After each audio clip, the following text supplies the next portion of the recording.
นะโมตัสสะภะคะวะโตอะระหะโตสัมมาสัมพุทธัสสะ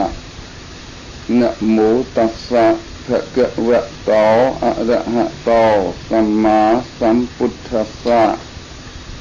นะโมตัสสะภะคะวะโตอะระหะโต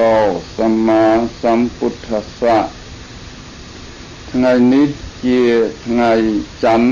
15កើតខែបុស្សត្រូវនឹងថ្ងៃទី31ខែធ្នូឆ្នាំ1990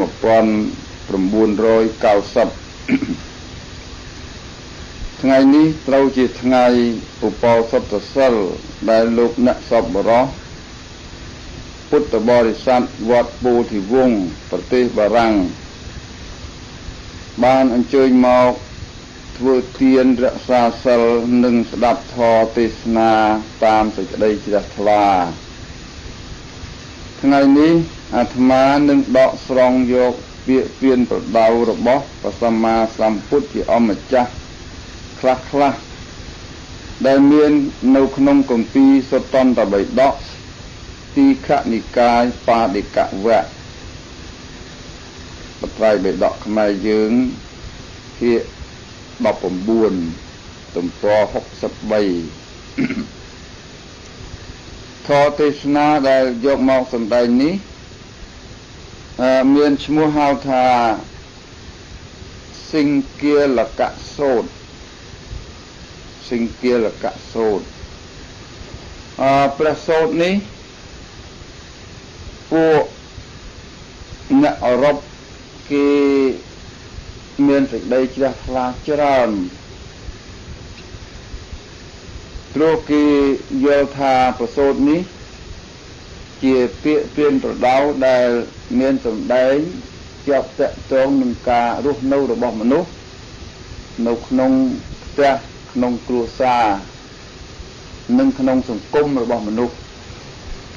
ជាគម្រោងដែលព្រះសម្មាសម្ពុទ្ធជាអម្ចាស់បានសម្ដែងទុកសម្រាប់យើងយកមក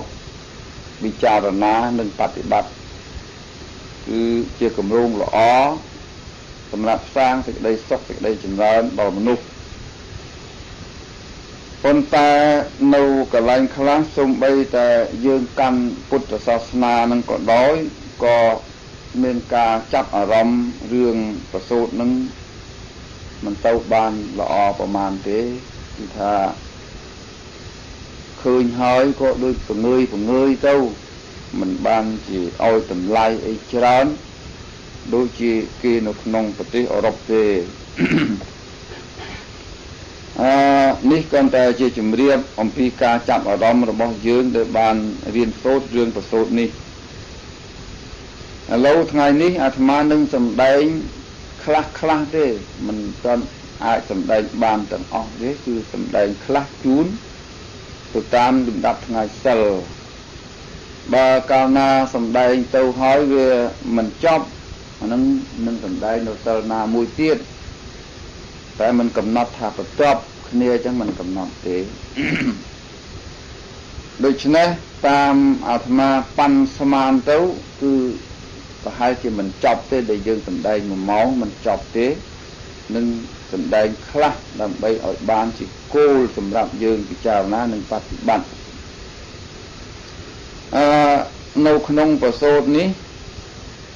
មានដំណាលទុកថាក្នុងសម័យនោះព្រះសម្មាសម្ពុទ្ធជាអម្ចាស់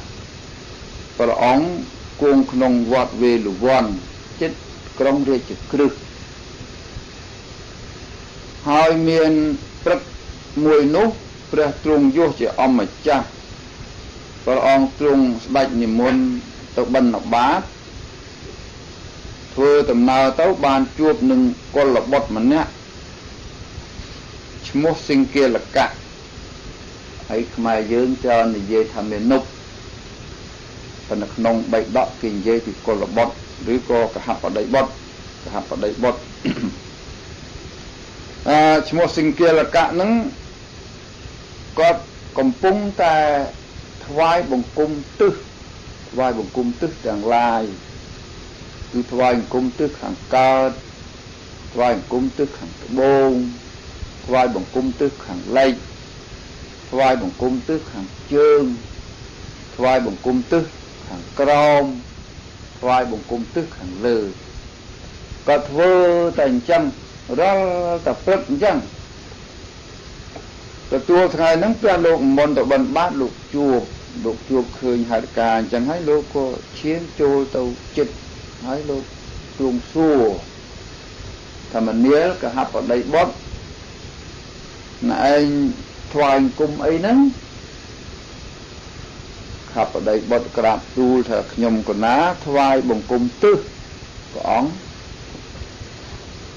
ថាចុះណែឯងថ្វាយបង្គំទិសនឹងបានប្រយោជន៍អីដែរទេខ្ញុំបកូនណាមិនដឹងថាបានប្រយោជន៍អីទេអត់បានដឹងបានយល់អីទេព្រះអង្គព្រះលោកទ្រង់សួរតទៅទៀតថាចុះបើអ្នកឯងមិនយល់អញ្ចឹងហេតុអីក៏បានជាខំថ្វាយបង្គំទិសហ្នឹងបើអត់យល់អីសោះអញ្ចឹងសិង្គាលកៈនឹងក្រាបទូលថាបពិតព្រះអង្គដ៏ចម្រើនបិតារបស់ខ្ញុំព្រះអង្គពេលដែលទៀតនឹងទទួលមរណភាពគាត់បានផ្ដាំថាមនាលកូនឯងចូលថ្វាយបង្គំចូលគោរពទិសនឹងឲ្យបានល្អណាកុំធ្វើប្រហែសឲ្យយកចិត្តទុកដាក់ថ្វាយបង្គំទិសនឹងឲ្យបានល្អបិតាខ្ញុំព្រះអង្គបានផ្ដែផ្ដាំទុកអញ្ចឹងហើយបានជាខ្ញុំកូនណាជាកូនជាចៅនឹងចេះតែគោរពទៅតាមពាក្យដណ្ដំហ្នឹងព្រះលោកក៏ទ្រង់និយាយប្រាប់ថាមនាលសិង្គាលកៈនៅក្នុងអរិយវិន័យនេះគេមិនថ្វាយបង្គំទិសរបៀបហ្នឹងទេគេអត់ថ្វាយបង្គំអញ្ចឹងទេសិង្គាលកៈកហបតីបុត្រទូលសួរថាបពិតព្រះអង្គដ៏ចម្រើនចុះនៅក្នុងអរិយវិន័យរបស់ព្រះអង្គនឹងគេថ្វាយបង្គំទិសបែបម៉េចទៅសូមព្រះអង្គមេត្តាសម្ដែងប្រទានផងព្រះសម្មាសម្ពុទ្ធជាអម្ចាស់ព្រះអង្គទ្រង់ត្រាស់សម្ដែងថាមនាលសិង្គាលកៈអរិយសាវកនៅក្នុងអរិយវិន័យនេះជាអ្នកលះបង់នៅកម្មកិលេស4យ៉ាងជាអ្នកមិនធ្វើអំពើបាបដោយឋានៈ4យ៉ាងជាអ្នកមិនសែបនៅអបាយមុខ6យ៉ាងអរិយសាវកនៅក្នុងអរិយវិន័យនេះតែងវានៅធ16ប្រការហ្នឹង14ប្រការហ្នឹងវានៅធ14ប្រការហ្នឹងហើយវានៅធ14ប្រការហ្នឹងឈ្មោះថាបិទបាំងទិសទាំង6នឹងបានឈ្មោះថាជាអ្នកឈ្នះនៅក្នុងលោកទាំងពីរគឺក្នុងលោកបច្ចុប្បន្ននេះផងក្នុងលោកខាងមុខផងនឹងតែក្តីផ្ដើមព្រះអង្គលោកទ្រង់សម្ដែងគោលប៉ុណ្ណឹងចំពោះគោលនេះអាត្មាមិនបានធ្វើអត្ថាធិប្បាយទេធរតែ14នេះនឹងស្រូតដំណើររឿងទិសទាំង6ដែលត្រូវថ្វាយបង្គំនឹងតទៅទៀតព្រោះនៅក្នុងប្រសូតនោះព្រះលោកកញាតជាអម្ចាស់បន្ទាប់អំពីសម្ដែងគោលធម៌នេះហើយព្រះអង្គទ្រង់សម្ដែងអំពីទិសទាំង6ហ្នឹងព្រះអង្គទ្រង់សម្ដែងទិសទី1ហៅថា បរតិមាទិសាមេតាបេតរោ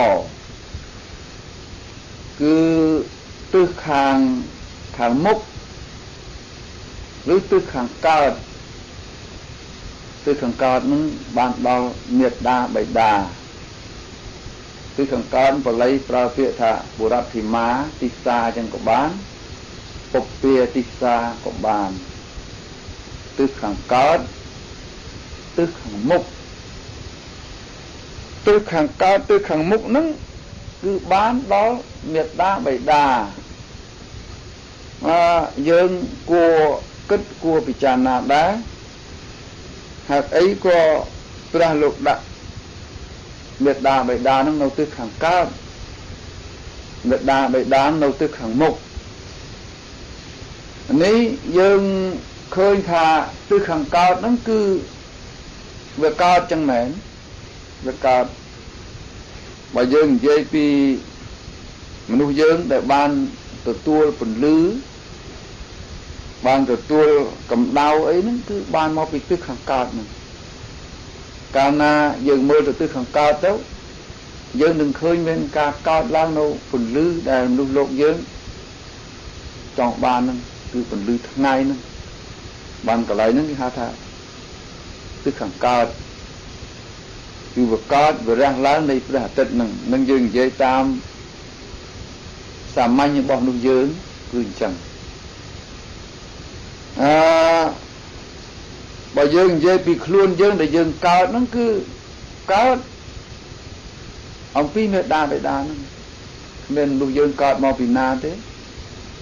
មានព្រះអាទិទេពឬក៏ទេពតាអង្គណាបង្កើតយើងទេគឺយើងកើតមកពីមេត្តាបិតាលោកបង្កើតរូបរាងកាយក៏កើតមកពីមេត្តាបិតាកើតចំណេះវិជ្ជារាប់តាំងអំពីការចេះនិយាយស្ដីអីជាដើមឡើងទៅគឺមេត្តាបិតានឹងលោកអ្នកបង្កើតមុនគេទាំងអស់ដែលក្នុងគម្ពីរយើងហៅថាពុទ្ធាចារ្យគឺជាគ្រូមុន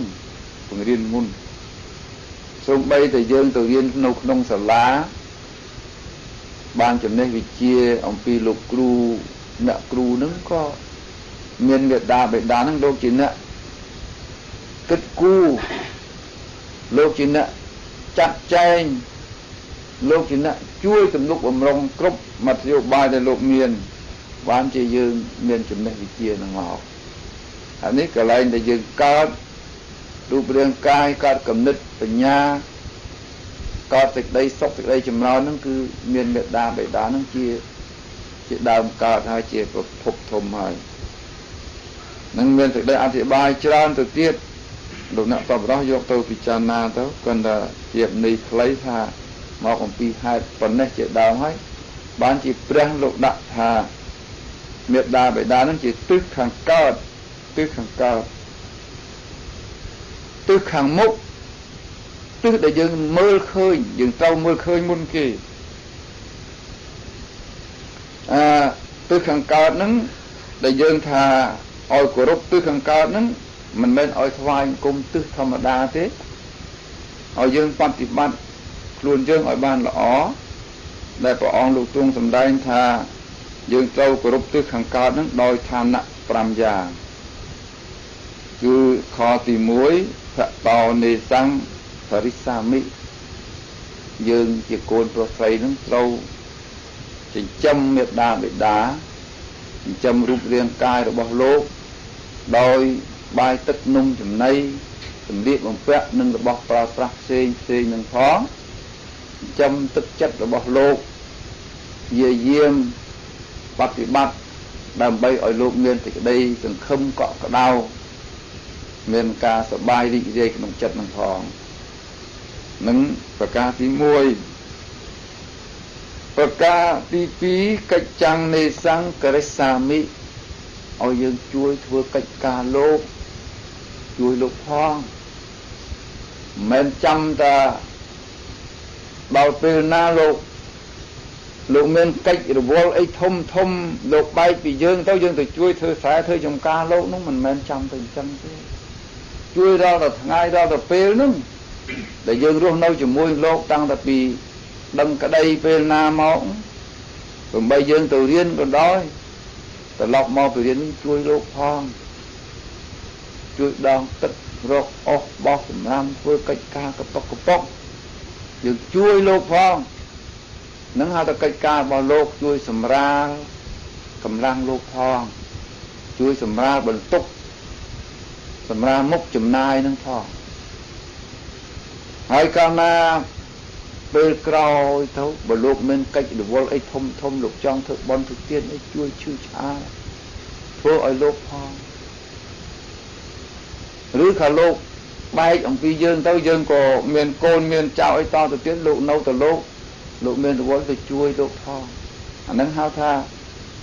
ជួយធ្វើកិច្ចរបស់លោកទី3ក៏រវាងសង្ឃថាពេសាមីកូននឹងត្រូវតាំងចិត្តថាយើងនឹងតាំងវងតកូលរបស់យើងឲ្យវារឹងមាំ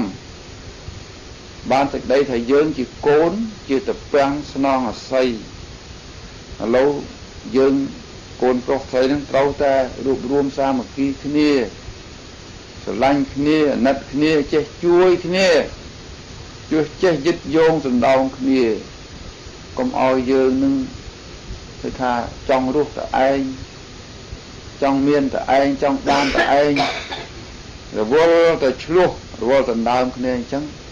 នឹងវងតកូលយើងមិនកុំថ្កើងទេមិនរឹងមាំទេហើយដូច្នេះហើយយើងធ្វើអញ្ចឹងឲ្យគាត់ពិបាកចិត្តហើយទី4ទាយញ្ញបฏิបច្ចជាមិបប្រតិបត្តិខ្លួនឲ្យសមគួរជាអ្នកទទួលមរតកគឺយើងធ្វើយ៉ាងម៉េចឲ្យគាត់ងាយចាំងាយទំនុកបំរុងងាយនឹងឲ្យទ្រព្យឲ្យសម្បត្តិអីយើងរាប់តាំងអំពីឲ្យលុយឲ្យអីជាដើមឲ្យយើងយកទៅចាយទៅវាយអីនេះឲ្យយើងចេះស្រឡាញ់ចេះទុកចេះដាក់ទ្រព្យរបស់នឹងបានគាត់មានកម្លាំងនឹងឲ្យទ្រព្យសម្បត្តិនឹងទៅយើងមិនបាច់ដល់ទៅយើងមានគ្រួសារអីទេយើងទៅរៀនហ្នឹងតើយើងស្រឡាញ់ប្រដាប់ប្រដារៀនសូត្រយើងចេះថែចេះជួយសន្សំជួយសំចៃគាត់ផងបានគាត់ឲ្យនឹងបានបើឲ្យទៅបាត់មួយថ្ងៃពីរថ្ងៃបន្តិចបាត់សភៅបន្តិចបាត់ខ្មៅដៃអីចឹងអានឹងនិយាយបានទេដូច្នេះតើយើងជួយផងរហូតដល់ទៅយើងធំហើយនឹងទោះតែយើងជិះវៀងលបែងពាលាលបែងអបាយមុខអីផ្សេងផងតែបានលោកមានទ្រព្យមានសម្បត្តិអីសល់បន្តិចបន្តួចហ្នឹងលោកហ៊ានប្រគល់ឲ្យទៅទៀតព្រោះថាយើងមុខជាយកទៅបង្កើតផលយកទៅថែរក្សាទុកជាគេមរតកហើយមិនមែនយកទៅលក់លេងបៀលបែងពាលាអីទេ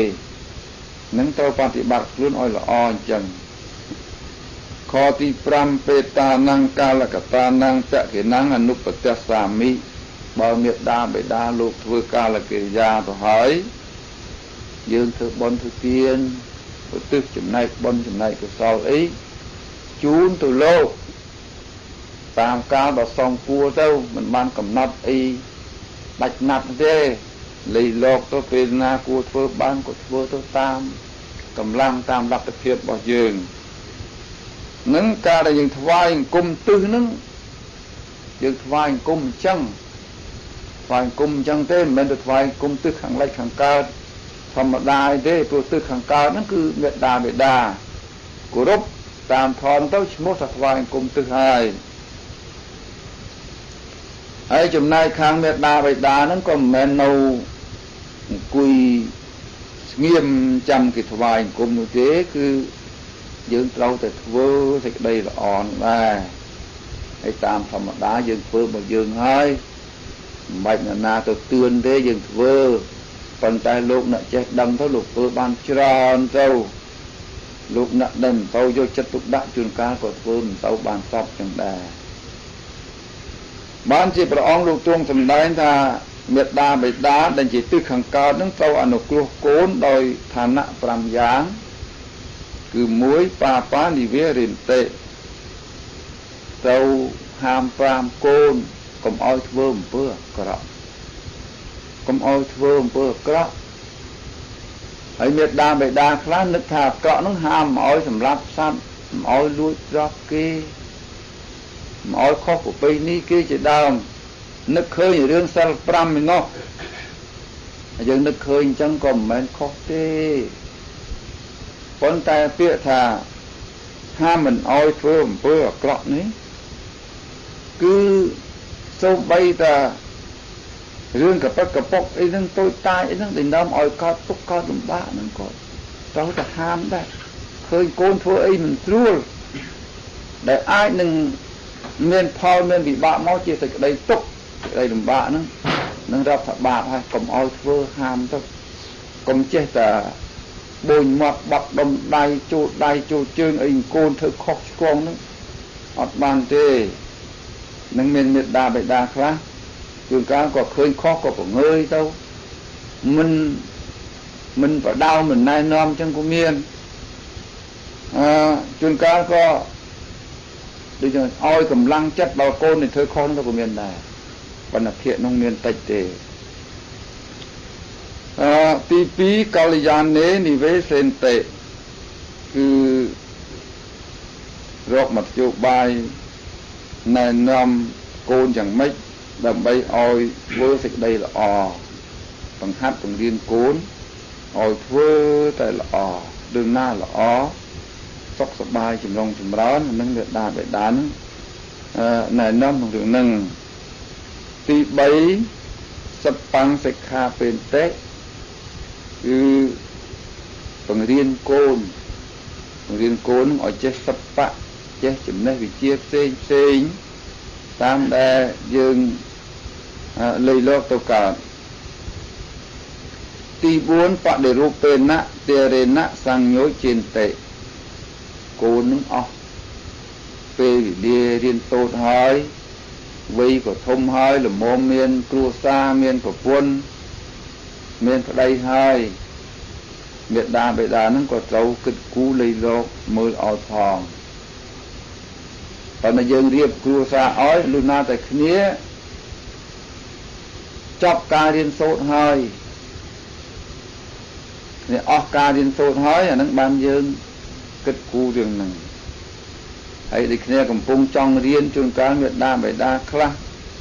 ក៏ទៅប្រទាញគ្នាយកមកឲ្យមានគ្រួសារក៏មិនពិការស្រួលប្រហែលដែរជួនកាលគ្រួសារហ្នឹងអាចនឹងរាំងស្ទះចំណេះវិជ្ជាមកឲ្យគ្នាបានទទួលចំណេះវិជ្ជាតទៅទៀតក៏មានដូច្នេះយើងមេត្តាបិតាត្រូវតែគិតសូម្បីតែហួសពេលរៀនសូត្រហើយក៏ដោយបើយើងនឹងគិតហ្នឹងក៏ត្រូវតែគិតគូរដល់ចិត្តរបស់យើងផងរបស់កូនផងយកតែចិត្តយើងពេកក៏មិនកើតដែរយកតែចិត្តកូនពេកក៏មិនគួរដូច្នេះយើងសម្រួលជាមួយគ្នានេះរឿងរៀបចំឲ្យមានគ្រួសារខទី5សមយេទាយញ្ញនិយាទេន្តិឲ្យក្របឲ្យរបស់អីក្នុងសម័យដ៏គួរឲ្យក្នុងសម័យដ៏គួរនេះមិនមែនសំដៅត្រឹមតែថាទោះតែរៀបការមានប្តីមានប្រពន្ធហើយបានចែកទ្រព្យចែករបស់មិនមែនអញ្ចឹងទេគឺថាសម័យដ៏គួរនឹងវាមានតែហូរហែទៅដល់ខែបុណ្យខែចូលឆ្នាំឬដល់ពេលវាកងឬដល់ពេលអីដែលយើងគួរសំបីតែថ្ងៃសៅរ៍ថ្ងៃអាទិត្យណាមួយដែលវាល្មមនឹងឲ្យលុយកាក់គ្នាចាយខ្លះក៏ត្រូវតែឲ្យទៅកុំឲ្យគ្នាបានតែបាយទទួលទានអាហ្នឹងមិនគ្រប់ទេដូច្នេះហើយពាក្យថាកាលដ៏សមគួរក្នុងកាលដ៏សមគួរហ្នឹងយើងលៃមើលយ៉ាងម៉េចដើម្បីឲ្យកូនរបស់យើងនឹងគ្នាបានសบายរីករាយចិត្តជាមួយគេជាមួយឯងនឹងផងហើយព្រះលោកថាណាទិសខាងកើតហ្នឹងយើងត្រូវថ្វាយអង្គមរបៀបហ្នឹងទិសខាងកើត ទី2តច្ឆិណាទិសាអាចរិយាទិសខាងត្បូងតច្ឆិណៈនឹងប្រែទៅខាងត្បូងប្រែខាងស្ដាំយើងឈរបែរមុខទៅកើត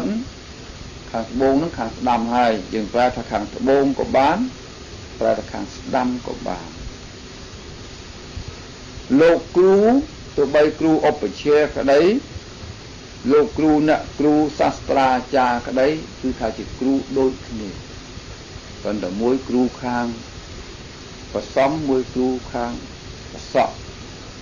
គ្រូឋានៈជាគ្រូដូចគ្នាហើយដូច្នេះទិសខាងត្បូងហ្នឹងសិស្សហ្នឹងត្រូវតែគោរពប្រតិបត្តិគ្រូអាចារ្យហ្នឹងដោយឋានៈ5យ៉ាងមួយឧទ្ធានេនៈដោយការក្រោបទទួលនេះតាមតួអក្សរយើងប្រែថាអញ្ចឹងបើតាមសេចក្តីគឺថាយើងសម្ដែងសេចក្តីគោរពដែលសេចក្តីគោរពគ្រូនឹងឲ្យសមរម្យទៅតាមឋានៈរបស់យើងពេលណាយើងអង្គុយគ្រូដើរមកចិត្តយើងក្រោបទទួលទៅពេលណាយើងចូលទៅរកគួរសំពះគួរថ្វាយអង្គមអីតាមឋានៈយើងមើលយ៉ាងម៉េចដែលហៅថាគោរពនោះព្រោះគោរពហ្នឹងមិនមែនប្រើថាតក្រោបទទួលមកមុខទេជួនកាលដើរតាមផ្លូវទៅយើងក៏ទៅលោកក៏ទៅជួនកាលយើងជៀសទៅអត់បាច់ក្រោបទេពុំដើរទៅហើយប៉ុន្តែក៏ហៅថាគោរពដែរហើយដូច្នេះខទី1ឧទ្ធានេនៈហ្នឹងគឺថាសម្ដែងសេចក្តីគោរពឲ្យបានល្អឲ្យបានសមរម្យត្រឹមត្រូវតាមរបៀបតាមប្រពៃណីរបស់យើងទី2ឧបទ្ធានេនៈដោយការឧបដ្ឋៈដោយការបម្រើនេះមិនមែននិយាយចំពោះតែយើងទៅបម្រើទឹកក្តៅទឹកត្រជាក់នឹងតែម្ដងទេពាក្យថាឧបទ្ធានៈនឹងឧបមាថាគ្រូរបស់យើងទៅបម្រើបានក៏ទៅបម្រើទៅបម្រើមិនបានមានពេលមានកាលយើងយកនំយកចំណីផ្លែឈើអីជាដើមយកទៅជូនយកទៅប្រគេនទៅអាហ្នឹងក៏នៅក្នុងឋានៈថាបម្រើដែរថាឧបដ្ឋៈឬឧបឋានៈហ្នឹងដែរជួយទំនុកបំរុងជួយបម្រើហ្នឹងយើងលេីរកទៅតាមនឹងឲ្យបានសមរម្យខទី3សុសុសាយៈគឺថាយើងជឿគ្រូរបស់យើងយកចិត្តស្ដាប់គ្រូរបស់យើងដែលលោកនិយាយលោកប្រាប់អីមកយកចិត្តទុកដាក់ស្ដាប់ឲ្យល្អសុសុសាយៈនឹងស្ដាប់ឲ្យល្អយកចិត្តទុកដាក់ស្ដាប់និយាយអីយើងជឿយើងស្ដាប់ធម្មតាហ្នឹងមិនចាំបាច់នៅក្នុងកន្លែងរៀនក្នុងសាលាទេគឺថាយើងគោរពទៅលើគ្រូរបស់យើងជឿណាស់ថាគ្រូយើងនឹងនិយាយអីមកសិតតែបំណងល្អសិតតែគិតដល់ផលប្រយោជន៍យើងជាសិស្សទាំងអស់ហេតុនេះត្រូវតែតាំងចិត្តស្ដាប់ឲ្យតែចេញមកមួយម៉ាត់ហ្នឹងសិតតែមានខ្លឹមសារយើងតាំងចិត្តយើងអញ្ចឹងមកហើយនិយាយថាយើងស្រេកឃ្លានយើងត្រោះត្រាប់ចាំតែស្ដាប់គ្រូនឹងចោះនឹងត្រូវមានចិត្តគំនិតអញ្ចឹងខទី4បរិយរិយាយៈគឺថាដោយសារបម្រើតូចតាចឧបឋានៈហ្នឹងសំដៅយកការទំនុកបំរុងឬបំរើនៅជាប្រចាំគួរធ្វើនេះទៅធ្វើទៅបរិយរិយៈហ្នឹងបំរើតូចតាចកប៉ុកដូចជាថាមានកិច្ចអីកើតឡើងគួរជួយធ្វើភ្លាមទៅឬយើងនៅឯផ្ទះនោះទេបានដូចតែឆក់ពេលមកជួបលោកគ្រូនៅឯវត្តឬលោកគ្រូជាប្រសក់នៅផ្ទះឃើញហើយជួយធ្វើនឹងទៅមិនបានជាកំណត់ធ្វើនឹងទៀងទាត់ពេលវេលាឬទៀងទាត់ម៉ោងអីទេទី5សក្កចាំងសបាំងបដិកហនេនៈគឺថាដោយការទទួលនៅចំណេះវិជ្ជាដោយគោរព ពេលដែលចាត់ជាពេលរៀនពេលសិក្សាយកចិត្តទុកដាក់គោរពពេលវេលាគោរពស្ដាប់ការបង្រៀនការបញ្យល់ការណែនាំគឺថាយកចិត្តទុកដាក់ណាហើយនឹងដែលយើងជាសិស្សគុណនឹងត្រូវគោរពទិសខាងត្បូងគឺលោកគ្រូលោកអាចារ្យនឹងដោយឋានៈ5យ៉ាងហ្នឹងយ៉ាងតិចបំផុតហើយត្រូវមានគុណធម៌5យ៉ាងហ្នឹងបើយើងគ្មានអញ្ចឹងទេលោកគ្រូមិនមានកម្លាំងអីនឹងបង្ហាត់បង្រៀនយើងបានទេព្រោះថាបង្ហាត់បង្រៀនទៅគេមិនស្ដាប់គេមិនជឿគេមិនខំអញ្ចឹងហើយហ្នឹងយើងត្រូវគោរពទិសហ្នឹងអញ្ចឹងហើយលោកគ្រូហ្នឹងលោកធម្មតាលោកមានគុណធម៌របស់លោកហើយប៉ុន្តែក្រែងលោកគ្រូខ្លះទៅមិនបានជាសពគ្រប់ព្រះលោកសម្ដែងគោលហ្នឹងឲ្យលោកគ្រូនឹងបានដឹងទៅទៀតគឺថាត្រូវអនុគ្រោះសិស្សវិញដោយ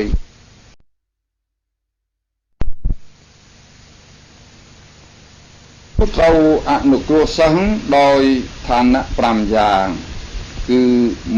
1សុវិនិតាំងវិនេនតិគឺថាណែនាំល្អគ្រូនឹងត្រូវណែនាំល្អនិយាយប្រាប់និយាយបញ្យល់តែរឿងល្អតែរឿងមានប្រយោជន៍រឿងណាល្អរឿងណាមានប្រយោជន៍ខ្ញុំយកមកនាំយកមកនិយាយឲ្យស្ដាប់រឿងណាមិនល្អកុំនាំមកខាតពេលខាតវេលាខូចគំនិតខូចបញ្ញារបស់សិស្សកុំនាំយកមកទី2សុខៈហិតាំងគេហាពេនតិពេលបង្រៀនឲ្យល្អបញ្យល់វិធីរៀនឲ្យមិនឆាប់ចេះឆាប់ចាំឆាប់យល់ចំណេញពេលចំណេញវេលាបង្រៀនគ្នាឲ្យល្អផងកុំចេះតែប្រាប់ចេះតែថាទៅប្រាប់ថាទៅនឹងជួនកាលគ្នាយកទៅរៀននឹងរៀនវាមិនកើតដូចជានៅខាងលោកសង្ឃនឹងបើយើងមិនប្រាប់គ្នាឲ្យគ្នាយល់ពិធីទេជួនកាលទន្ទិញមិនកើតទេលោកខ្លះទន្ទិញបល័យតែមួយម៉ាត់សាបល័យគេថាសាសនសៈចលោកកសៈគ្នាវាមិនដឹងទន្ទិញថាសាហើយទន្ទិញមួយម៉ាត់ចឹងធ្វើមិនចាំហើយចាំទៅបន្តភ្ជាប់អីប្រកាសបន្ទាល់ប្រាប់គ្នាផងអូលោកអើយទន្ទិញឲ្យវាមានបាតមានគាថាបើយើងមិនចេះណាបើយើងមិនចេះអក្សរមើលមិនទៅដាច់មើលមកទៅទេនឹងសិនទៅមើលឲ្យយល់បន្តិចខ្ញុំថាទោះតែយើងបង្រៀនគ្នាឲ្យស្រួលផងឲ្យស្រួលយល់ស្រួលចាំផងណាហើយបើថាគេត្រូវទន្ទិញកាត់ណាទន្ទិញកាត់ដូចយើងថា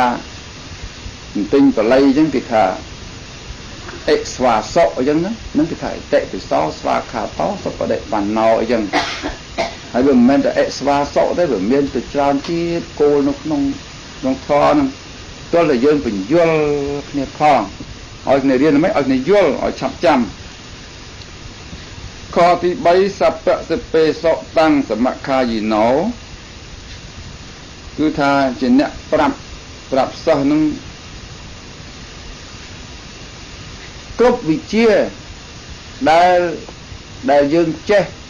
ដែលគ្នាអាចនឹងរៀនបានកុំឲ្យប្រាប់ខ្លះលាក់លៀមទុកខ្លះព្រោះមានគ្រូខ្លះមិនព្រមប្រាប់សិស្សឲ្យអស់ទេហើយដូច្នេះហើយយើងធ្វើគ្រូគេកុំខ្លាចគេចេះជាងយើងព្រោះมันមានមនុស្សមួយចំនួនខ្លាចតែសិស្សនឹងចេះច្រើនជាងអាត្មាមិនខ្លាចទេមិនខ្លាចសិស្សចេះច្រើនជាងទេហើយលោកគ្រូអាត្មាក៏លោកមិនខ្លាចដែរ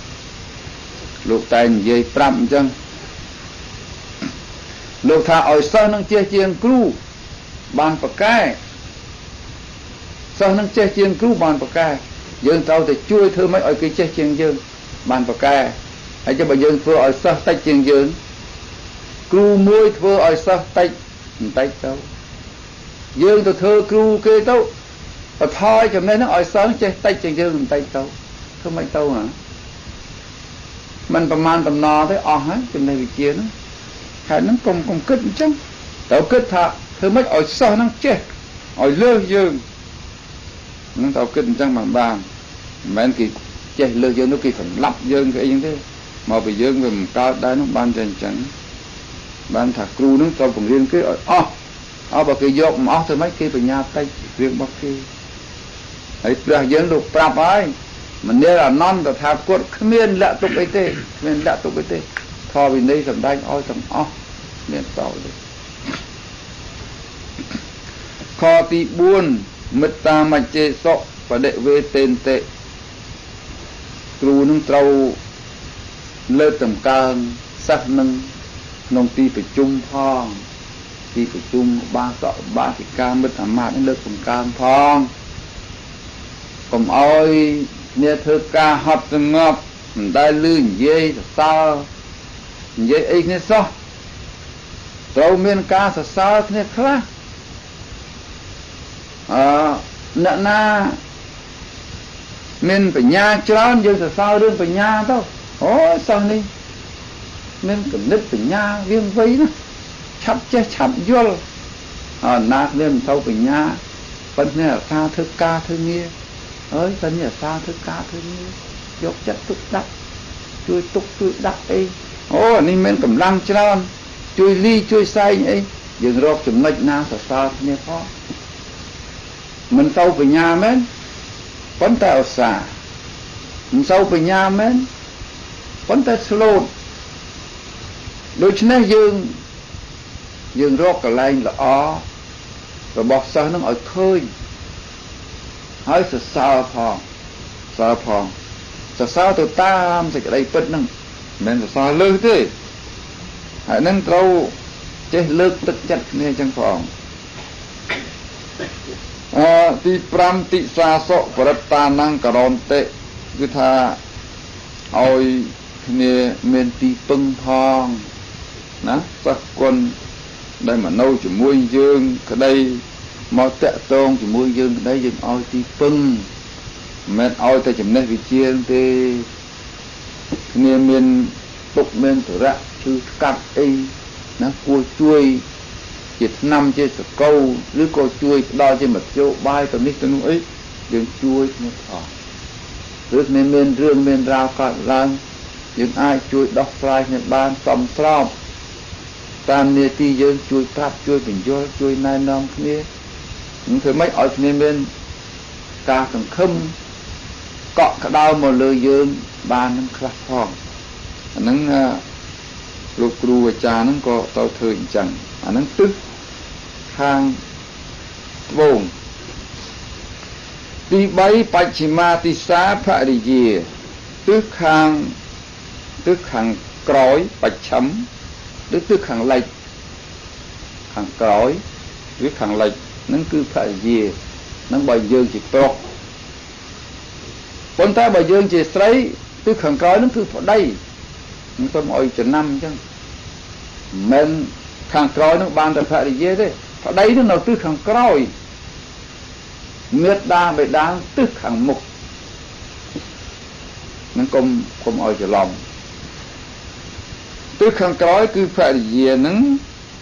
យើងជាស្វាមីត្រូវទំនុកបំរុងភរិយាដោយឋានៈ5យ៉ាង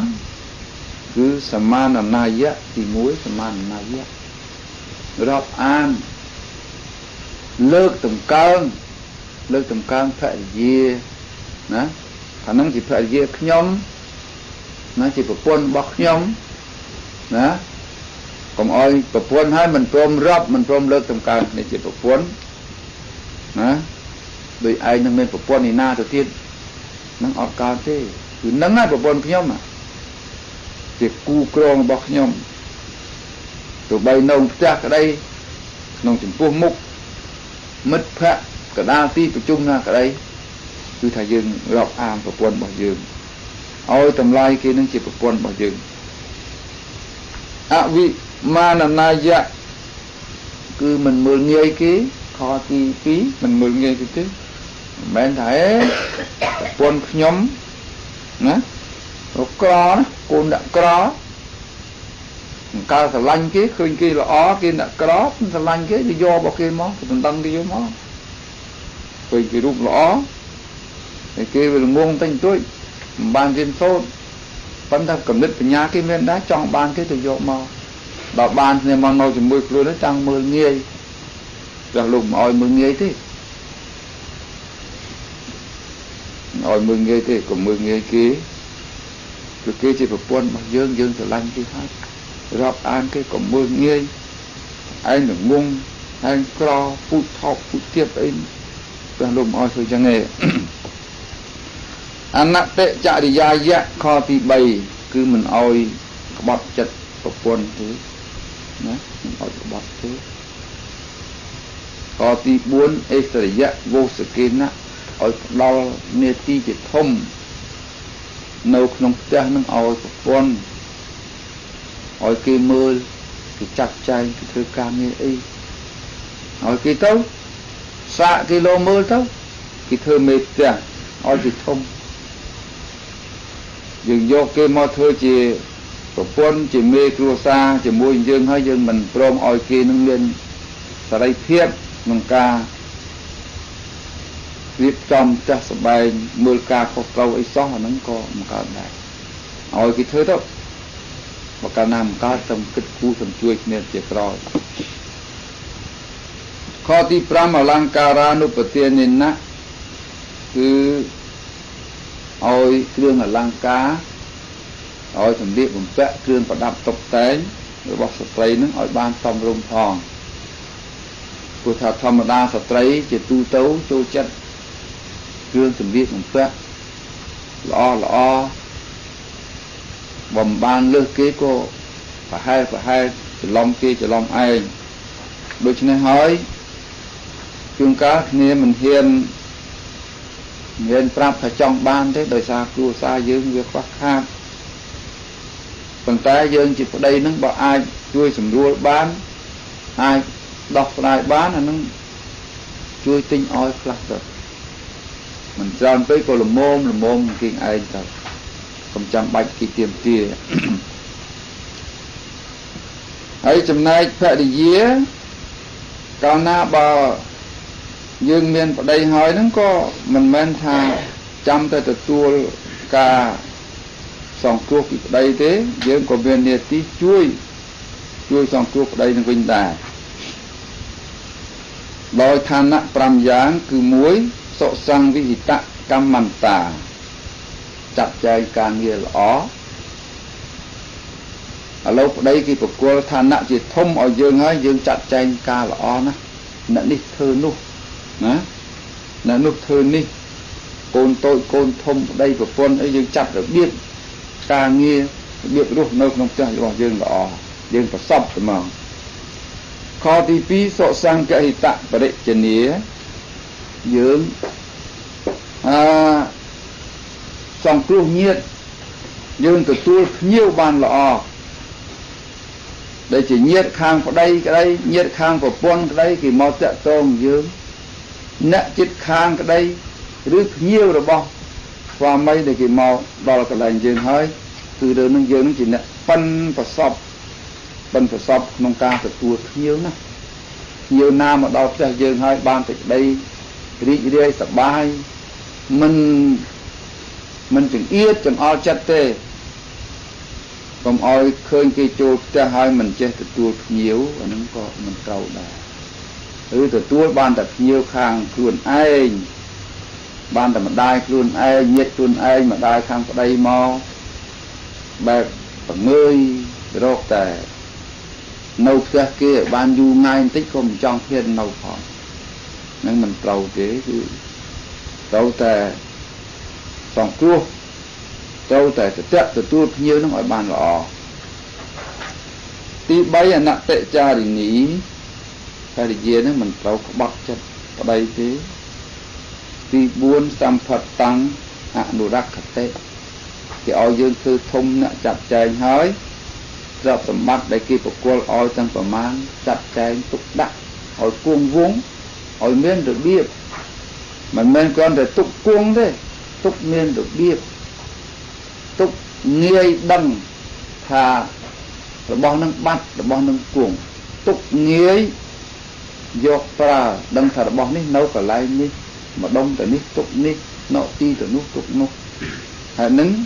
cả gì nứng đi trâu tục đã oi là ọ ti pram cắt khá anh là xá sắp ở cách chế sổ cứ chỉ nè ở xa nè chốt cách ca thằng ốc để miền nông nông cha để dựng ai thôi bán cứ gì đây mình nghiêm bán cái thà mình nuôi ở xa mình chết khoa ca thôi mình chết khoa ca thôi đó lớp cái ní đã tụi nó chút tụi nó mình khoa ca thôi nên từ nè chưa ra là miền cả thôi cứ mình đăng thơ ấy thôi thơ ấy mình có nông cha có hình trong tông vót có trong rồi ấy thơ mình cao mình đang chỉ miền ấy thơ mình kỳ ấy à má nấu vót và bên dây ta na tụi vót trong thực cá mình đang khoa ca ấy thơ đấy ở đây trong tụi thơ cho mà họ thơ tụi ní thôi ô cả mà cháu nó có nó khi trong thơ phong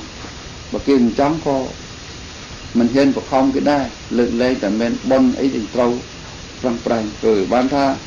vậy mình cho nó ở xa thì càng nhiều ní từ hàng cõi đến trên tàu phát bản chẳng từ tí buôn Uttara tí xá mít ta mạch trà từ Phật đò từ hàng trường từ hàng chuyên như thật hàng trường của bạn thật hàng chuyên của bạn thảo đò của bạn mít ta mạch trá dương ta tam và lấy thả mít à mạt mít nâng à mạt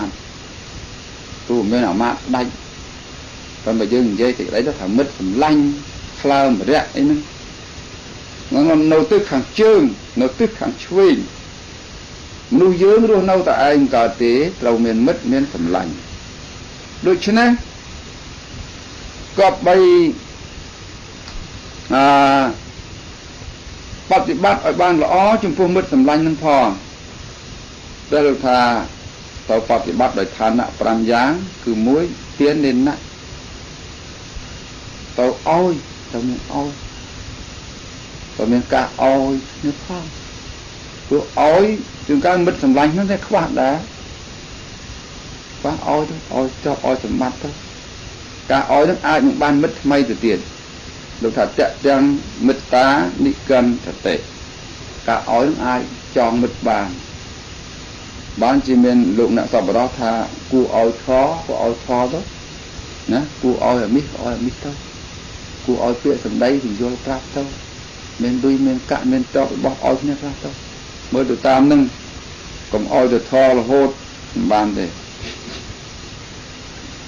tí phí bệnh dạ vạch trên nạ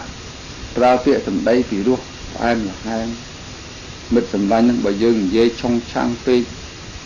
trên cá có ba đây bạn rọc nia bạn chú chích được nên hỏi tụi bay ôi là bao hỏi nó có đói bán chỉ là thật bệnh dạ việc trả cứ kiện em hèm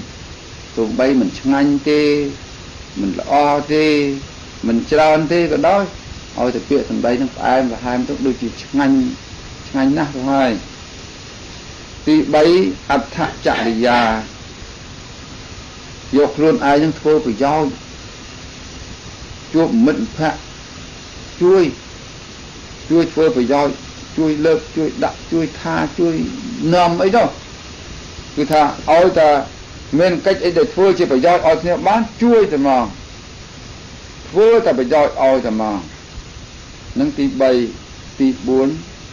sama nắp ta dạ cứ miền cà rọc an kia miền chất nâng smart buộc kia cà tục đặt luôn ai nâng mình ôi buộc phê tụi bay che chương kia miền bồn sạ thông chương kia miền trọc tụi bạn tròn chương kia thưa mấy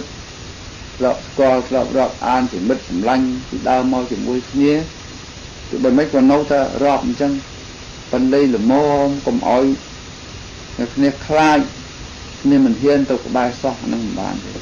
ធ្វើមិនឲ្យគ្នាចូលចិត្តបានផងទី5អវិសង្វេទនតាយៈគឺថាមិនកុហកមិនប្រឆោតអីទេបើមានប្រាប់ថាមានប្រាប់ថាគ្មានស្មោះត្រង់នឹងមិត្តសម្លាញ់ហើយត្រូវតែមានការស្មោះត្រង់គ្នាចំណែកយើងជាមិត្តសម្លាញ់របស់គេវិញក៏ត្រូវតែមានការបប្រតិបត្តិចំពោះគេនឹងដោយឋានៈ5យ៉ាងដែរគឺថាឥឡូវគេមិត្តសម្លាញ់យើងហើយយើងក៏មិត្តសម្លាញ់គេហើយដូច្នេះខទី1ប្រមត្តតាំងរខន្តិបើឃើញមិត្តសម្លាញ់របស់យើងគ្នា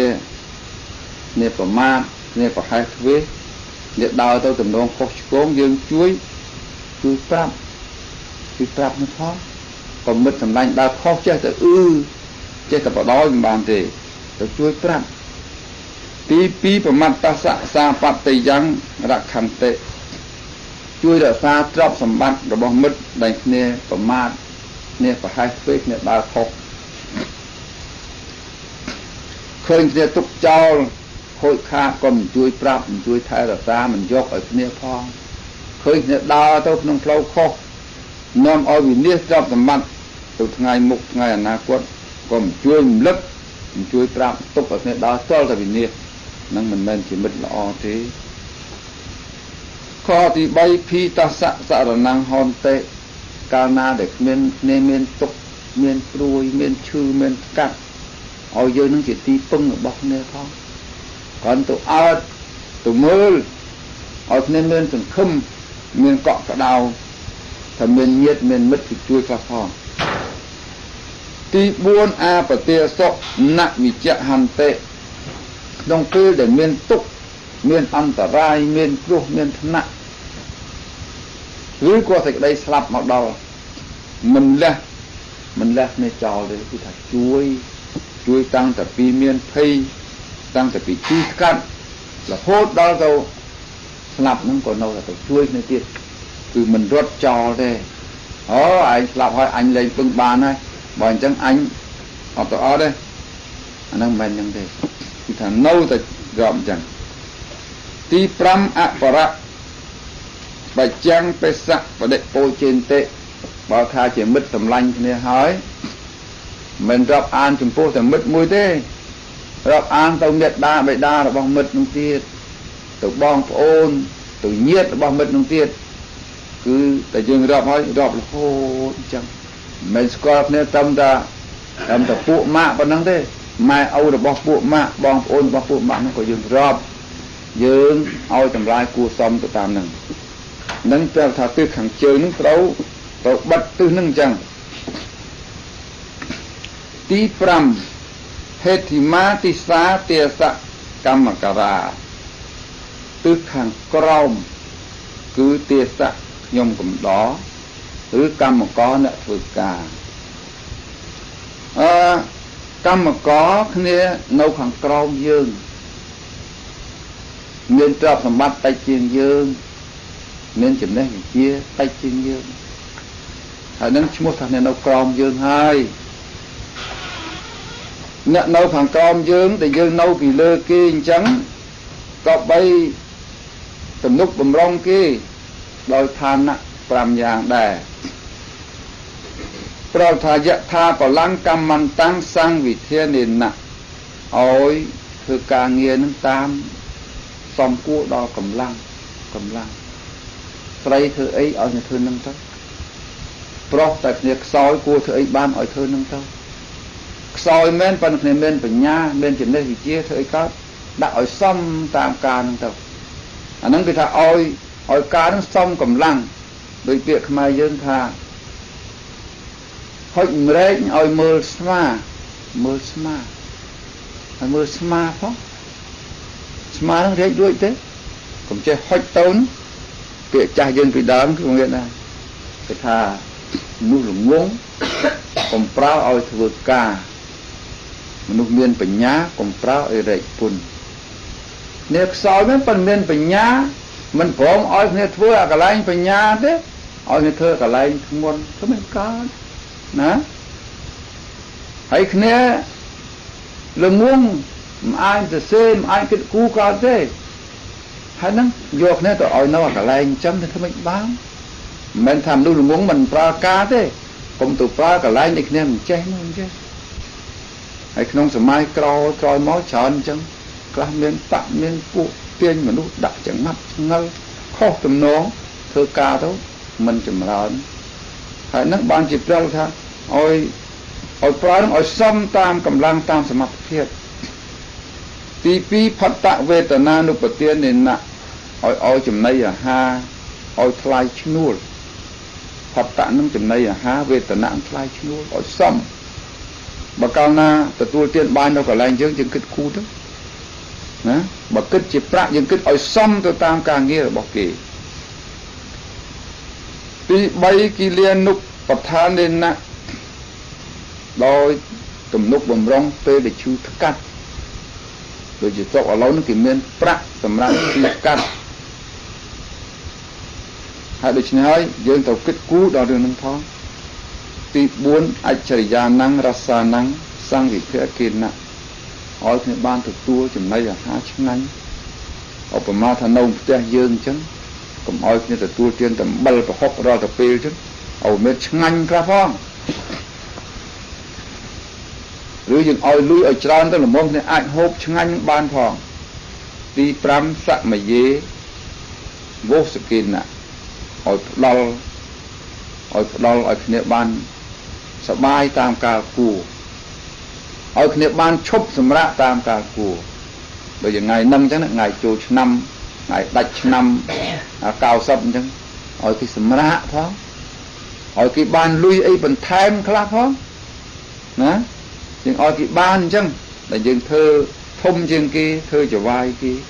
ยังเราจังจะวายนกนงโรงอุตสาหกรรมจะวายนกนงกิจการบริษัทบกระทรวงมนตรีไอ้ก็ตำนงไปให้เนี่ยนี่ยังยกเราสำรวจเราเอาเมียนจังเตี้ยสักเนี่ยเดินโน้บุมรากีหรือกรรมกรทัวการโนก็เลยบอกกีนั้นบอกการนากีเนี่ยทมเนี่ยมือกาเขาเต้ากีช่วยยืนจังหายยืนเต้าแต่ทัวการกีอ่อยบ้านหล่อบอยทานน่ะอย่างเต็กกับปรามอย่างได้เราทามวยปปุตทายิโนcứ dừng có mun kê tôi vừa ca mun pê mun mong rứ cô dạng hỏi nhá tròn pê mong cứ các ở trong tao chẳng tí pi bạch cha nị pa thì nổ về tranh màu vinh có tranh ở ban coi kế rứ có smile mong còn pê chô coi mong đào pê tranh rồi viết rồi vây tranh mun kê ai trôi mình trầm màu đây phần này tranh nó hết trầm nè trong mùn tại phòng nó còn cao đại thì bay tên na tia gì nổ cứ dọc tay đó bác đây cái oi và khi mình oi mình dọc thì mình lại liêm lui cái cả lanh bong nia chỗ vai là bong rung chạ thạ cái ở tề ti buôn sọc cả tạ cầm mà cà rá cứ thà chỉ nè dọc chất tục đặt thua ca nghe nó là o nè tí pram kịch tị văn nạ hà ra nòm cun nòm tại đây là o là bọc nia bọc trở vai nâng cho tàu dê cái pram hỏi mơ khơi cun cái phong còn rồi vô tành dê tại vì tô bọc kia nó mình tàu thì lơ tô cái kia luôn ai mình chỉ khó nó hỏi đăng từ nó có lúc chẳng tí phẩm môi oparima tí xá samana priyamana samana priếm nè búa tụi bay trong sát na na có đói túc chỉ tức hàng lơ tàu tăng luôn ai đang ở bên quân là thò đang là o trên kia buộc trên kia lơ kia còn ai phước luôn ai ở tiếp trên kia đòi quân là thò chẳng bàn thì bộ tiếp đòi cho tầm bắt trên đây vị trí tại quân là thò ca và bắt tàu lơ kia hãy bảo dương lơ kia hỏi con là bọt tàuแต่กุรบสมณะเตรียมโดยฐานะปรามอย่างคือมุ้ยเมตตากายกรรมเมียนกายกรรมประกอบโดยเมตตาวิจัยกรรมเพียสัมได้ประกอบโดยเมตตามโนกรรมการเงียโดยจัดนั้นประกอบโดยเมตตาบ้านที่ได้ท่าบ่ยืนจูบหนึ่งสมณะเตรียมเรายกกายยกวิจายกจัดเราบ่ยืนตัวช่วยถ้วยละอ้อหมอวัดเคยไอ้กูช่วยกายบ้านช่วยทั้ง của chui bịa trong đây bán vua chui thôi của nước không chất bán nước tàu nước lo chủng pô lục tàu tí buôn anh na và đặt thuê là tài dạ dương mình bắt thuê thế cứ tha dương bao thuê chủng ho dương của vo là na ở lúc ai tệ tôn dương ban lúc ai nâng sna chỉ cô cầm nứt đôi chỉ xăm phải ra anh dương ban khla còn mọi dương bắt thuê chích chân mình tệ tôn mình bao có ca sóc nâng con mình tàu đài chẳng hỏi bàn gì không xa sna miền vị thi của vo là na phải sòng tí pram mà mi sa nu bát tiên nên nát đòi oi ở mi cho tăng một tí oi bay nung chấm này tai sco chỉ đỡ xong mà nát prieng cao na bà kỳ vừa chẳng đòi luôn hỏi luôn trấu ta xong đây thò đòi phải tọa vĩnh đòi từ muối giàng pa ni về rin tệ thò thì muối cứ ham cái cầm oi thua cọ khơi ấy ở cọ prát kỳ tí pi cao là giang nên ni về tiền tệ đặt nom cái tệ nông dương là tí bấy mắt là xá cao lì gia nên nặng mà là xá anu cam pan tệ anu cua cái đời thực chất là ó tí bốn số tăng xa bên tệ oi thì đáp rương đại mình toán bằng đáp rau không sắc xa tôi liên rau rương rau ấy là o điều mà oi thì đáp còn oi đáp từ đây tí pram số tăng phải đi do tệ bên tệ rương đặt lọc đập hói phần tàn cao muốn dừng dây tao mình ban là ó sầm rùa tham tiết ỏi là ó tí từ môi sặc cha sặc mặc cang chết khẩn tệ dừng pram lâu thang su ở đòn kỳ tập lâu là ó lâu sốc lâu chìm ran mình men chăm từ tập lâu được nên ngọt tôi hỏi ban tao tham su nu thế lâu na để non ở cái sốc tôi chìm ran nông phai chìm bon rọp tăng làm pi tập cái ỏi thua ca nghe ôi xong sọp tam phê tam để đi là cái ai mình phơi rằng mấy tôi chìm lớn dương đã ban khơi ban đăng ấy chui prap chui chuyển vô ở cái đau từ rốt từ đây sốc từ đây chìm lớn nằm phòng nâng hao thà tư khẳng lừ cô là bọt nâng trâu phát thì bác từ đó thành á còn mua dạng đi lúc nãy sau bỏ đó chẳng lái tư chẳng còn muối để cái thoại cùng nâng cứ cái của rốt cái phát thì bác tam nâng bán chỉ nợ pra nấu khang phải đi ở đâu khác cái tha cô thò bọc từ nó nên phải doi sầm nạp cua sa mà nuốt sầm nạp tổng cung mà nuốt nó là o nó bởi dương chết bắt thì bắt tam đề ti là bao dương ở ban là o tổ tam ní nó khơi tha tổng cung nuốt nó đừng miên thì đây sốc thì đây chầm ran lúc nôi chỉ muối mình miên bánh hai thế